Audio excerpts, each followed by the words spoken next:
You know, the thing is, I tried to film this for like 3 times now, and every time I was like, it will be what it is now. It is what it is.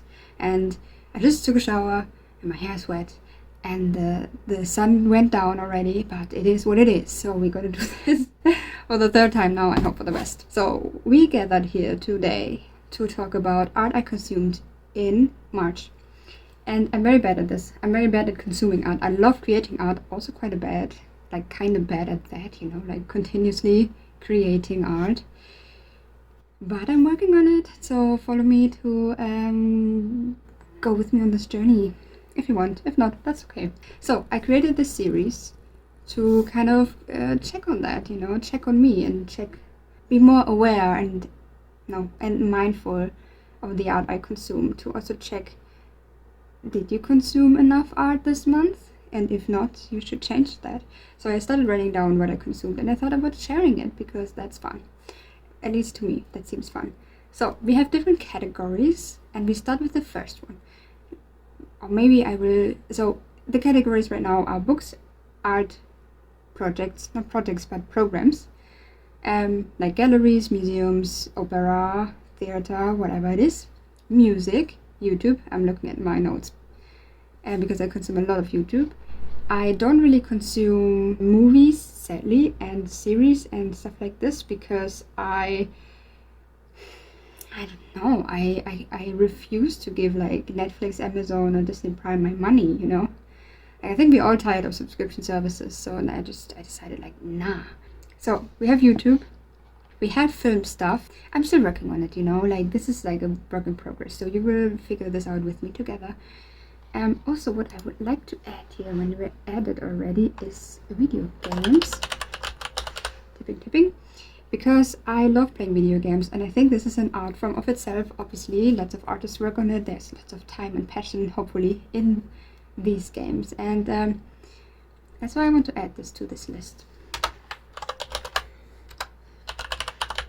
Okay, so we start with books.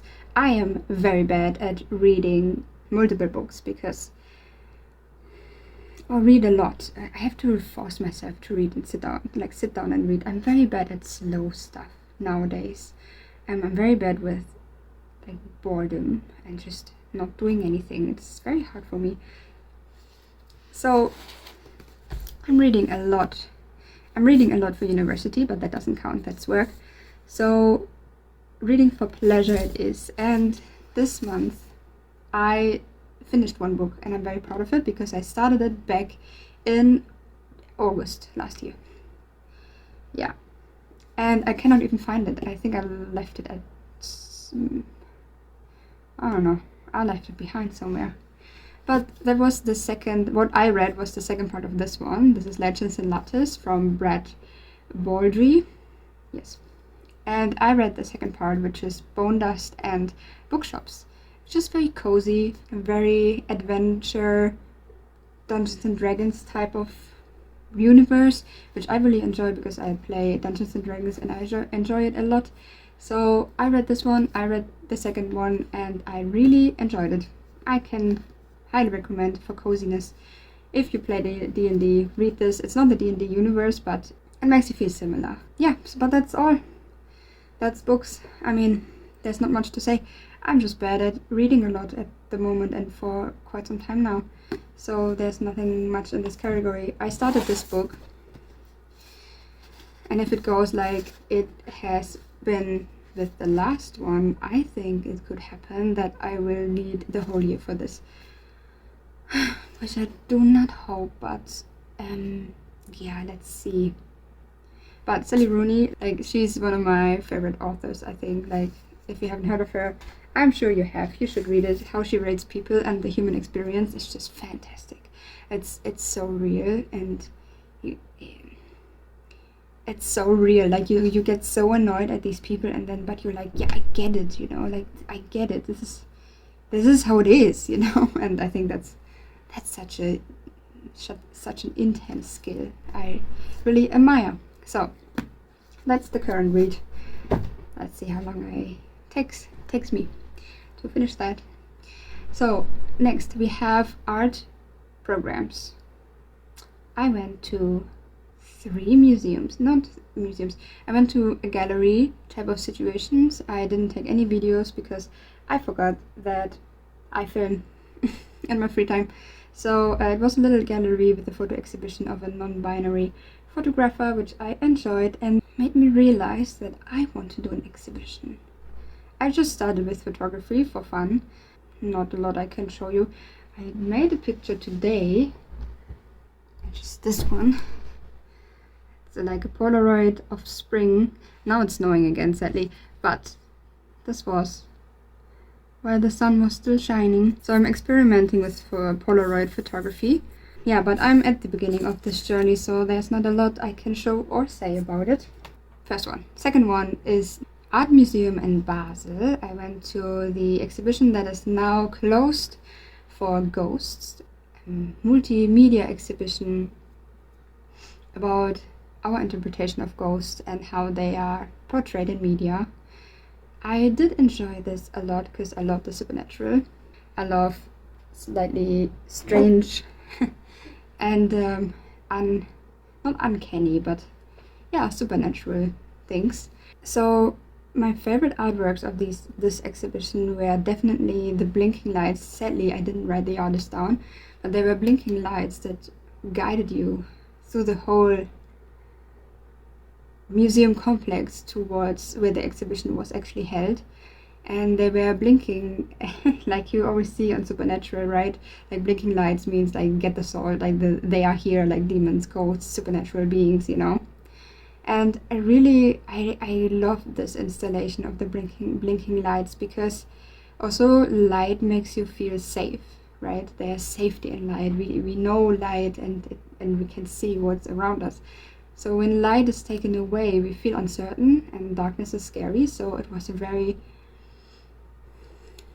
interesting medium to show like ghosts, which are like unknown, untouchable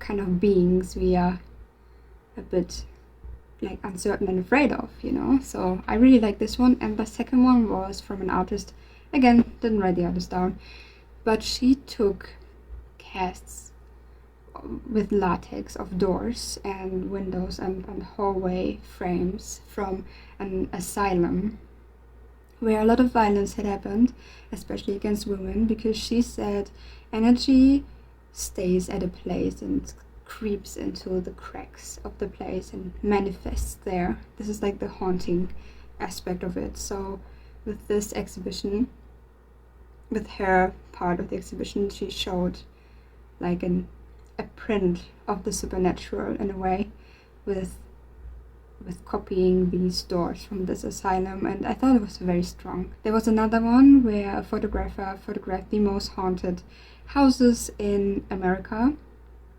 and you could listen to the interviews with the people that live in these houses and how they experience the supernatural. And it was just so interesting because the pictures looked like little snippets of moments no one looks at. It felt very intimate in a way. I really enjoyed this. Don't know if I took any footage of it, but if I do, you will see it as B-roll. The last one is a museum. It was a grand opening of a museum they worked on for many years to modernize it. So I went there not really looking at the museum or thinking about it much, and turns out it was like a Christian museum for Christian art. No, that's not quite accurate. It's like a history museum of like churches and monasteries and kind of these places and the art you can find in them. So not my first choice of art. Yeah, I'm not sure what to do with it, but I think it's very, very good to go out of your comfort zone and check things out you wouldn't normally go for, because all of it gets observed in your mental data bank, right? So I think confronting yourself with art you wouldn't usually maybe enjoy or like think like as relevant for you or your life. I think it's smart to check it out anyway. The most impressive thing was the constellation of the exhibition hall and rooms itself, because so much effort went into making the space look interesting. Then we have YouTube. I found 2 YouTube channels this month. The first one is Amy and Fox, which is an artist doing like a wool crafting and weaving with her dog Fox. So they live on an island, and it's just very, very cozy. The colors are beautiful. The voice, like her narrating voice, is amazing to listen to. I put it in the background a lot when I create art, and it brings me down, anchors me. So highly recommend to check her out and her art out. The second one is Burn Pile. Also artist of very different energy, very not loud, but very expressive, quite chaotic. She has just such a strong and positive attitude about things, and she loves creating stuff. You can really see that she's fueling her energy into creating stuff, and that's very inspiring. So I also watch her at the back when I create art myself, and I can highly recommend checking her out. It's very fun to watch her. I can feel my own love for creating like sparkling inside of me when I watch her videos. And then film stuff. I watched the first season of Gravity Falls again. I really like the series.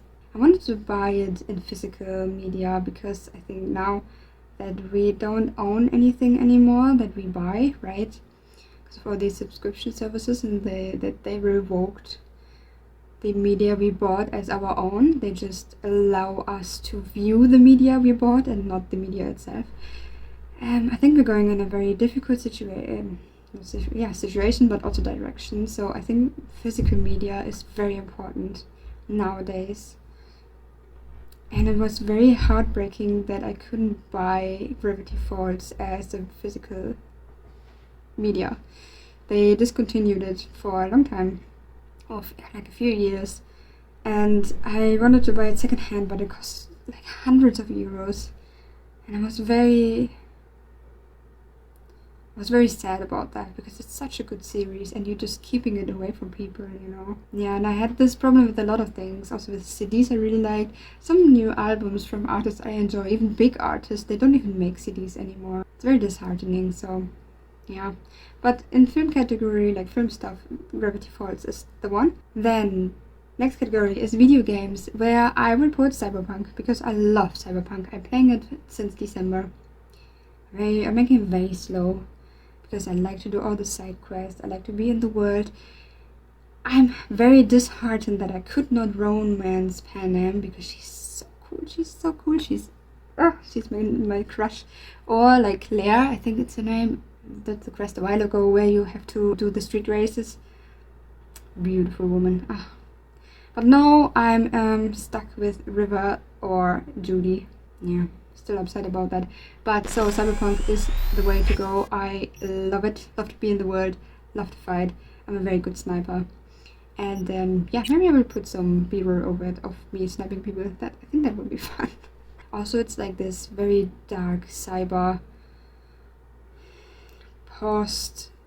not apocalyptic, but like end stage or beyond end stage capitalistic world. And the more you play the game, and if you really pay attention and look how people live there, and that they're trying their best, and how hard it is to make it, and why like that big corporations basically rule the world, you really get this uncanny feeling that is exactly where we're heading. So yeah. But I'm not a commentary channel, and I'm not trying to be, so I just have a lot of thoughts. But that not continues, that, how do you say, my English is really not the best at the moment. That ends? No, that we are at the end. We are at the end of the list. This was all the art I forgot one thing. In the music category. Right, in the music category is this cassette. I found this on the street. Can you imagine? Isn't it lovely? It's a mixtape someone made in the 80s. You can see the dates to the, can you see it? The 20th of July, 1987. And It's called Nick and Doro's Nightclub Bing, a special mix for a long time. And I think it's like a romance mixtape someone made, because at the back it says, I will just call these songs Don't Forget Me. I listen to this sometimes in the mornings when I get up, because it gives so much energy, right? There's like a bit of everything: David Bowie, Pink Floyd, Elvis, all the things you would think about when you think about 80s music, and it just gives you like an extra type of, just gives you a boost in the morning, or it does for me at least. I thought about making a video about my cassette collection, because it's very hard to get cassettes. Like, I find them on the street, like this one, very rarely though. And sometimes I find them when I travel in like secondhand stores that sell vinyl. But apart of that, it's not that easy to get a hand of these. And also, if artists make cassettes, it's usually very expensive, because it's like a special kind of thing, right? So yeah. So this is, I think that, I got, now what I'm just realizing, I forgot music at all. Right, music. So we have the cassette, and the next one is an album I really enjoyed, which is How Are You by Monica. French, I don't even know what it is. It's a journey. It sparks creativity in me. It does. So I like to listen to this when I do stuff, or when I work, or when I clean, when I do art, to have it in the background, because I feel like it balances the energies in your space. The other one I want to talk about is Nala Sinephro Space 1.8. It's a jazz album, but it's like spacey, and it's very, you feel like your body moving without a choice, in a way. Like, I also listen to this when I do art, when I do creative work, when I cut and edit videos, because it just keeps me going, and it's really, in the middle it gets a bit wild, but apart of that, I can highly recommend it. I will put it down in the description, because her albums are on YouTube. And it's really hard nowadays, again, with the critical stuff, but with AI, it's really hard to find, especially jazz, or ambience, or lo-fi, it's not easy anymore to, it's just, we are swamped, like, we're getting swallowed by AI slow, which breaks my heart, honestly. So it's very nice to have, like, interesting and good jazz, where it's made from real humans, So I recommend this album, Space 1.8, and also Endlessness. I will put them both in the description. Now I think we have it. These were all the things I consumed this month, and I hope you enjoyed it. I thought I will make a list maybe in the end of all the things in one place. I think that would be fun. Like a collage, maybe. There's also a category called Things That I Have Learned. I just thought of this while starting this video, so I'm not sure I have learned a lot this month about business stuff, but also Polaroids, but I feel like I learned too little to really put it in the category yet. So this will be like I will keep it in mind, but not sure what to do with this category yet. So here we have it. If you want to see how this journey goes, and how I experience more art and consume more art, and take more care of myself in that way, and nourish my artist brain cells and data archive, join me. Next video is probably art I created in March. It's very exciting, because I created a bunch of art, which I'm very proud of. In February I didn't do anything. I created like 2 Lino prints. Anyway, if you want to see that, watch the other video, or subscribe to watch it maybe, but it's okay if you don't. And yeah, see you next time.